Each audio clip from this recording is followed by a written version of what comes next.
Hello friends, welcome to শাশুড়ি বৌমা হেসেল। আজ আমি তোমাদের সাথে কচুর শাকের একটি রেসিপি শেয়ার করব।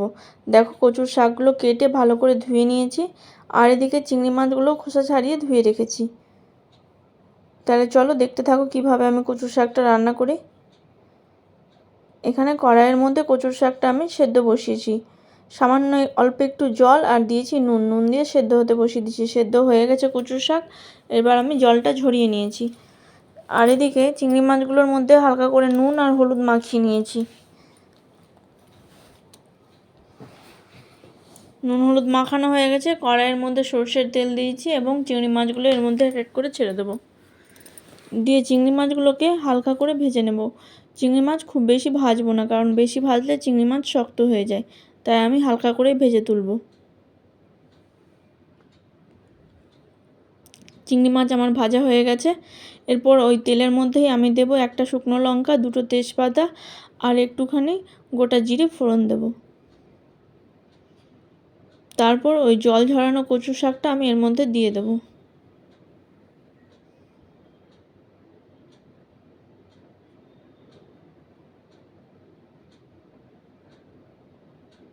দিয়ে একটু নাড়াচাড়া করে নেব।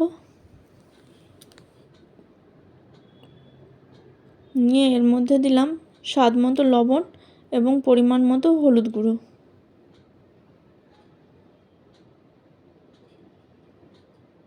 দিয়ে আবারও একটু নাড়াচাড়া করে নেব।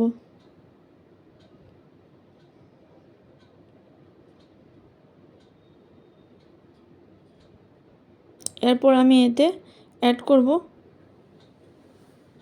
সামান্য কুকমির জিরে গুঁড়ো। খুব বেশি না, অল্প একটু দিলেই হয়ে যাবে। দিয়ে আবারও নাড়াচাড়া করে নেব। এরপর আমি এতে ভেজে রাখা চিংড়ি মাছগুলো অ্যাড করব। দেখো, চিংড়ি মাছগুলো আমি অ্যাড করে দিলাম। দিয়ে আবারও একটু নাড়াচাড়া করে নেব।